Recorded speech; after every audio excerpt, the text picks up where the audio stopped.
చిచి చిచి చి చంద్రబాబే దోసక తినే బ్యాచ్ అంటే ఆయన కోసం పనిచేసేటోళ్ళంతా ఆయన కంటే ఎక్కువ తినేటోళ్ళ లెక్కనే ఉన్నారులా. అది కూడా స్టూడెంట్స్ దగ్గర.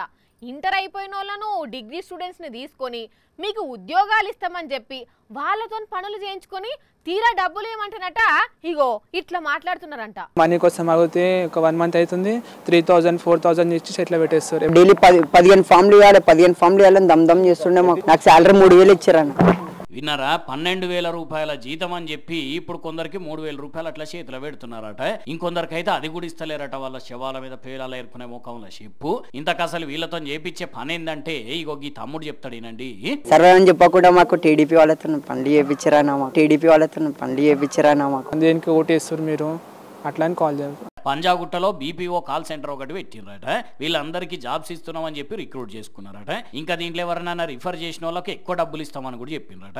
పనులు కూడా మస్తుగా చేయించుకున్నారట.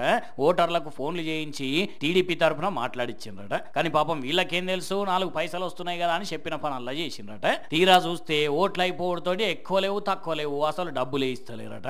గచ్చిగా అడిగితే 3,000 అట్లా చేతిలో పెట్టి సాగనంపుతున్నారట.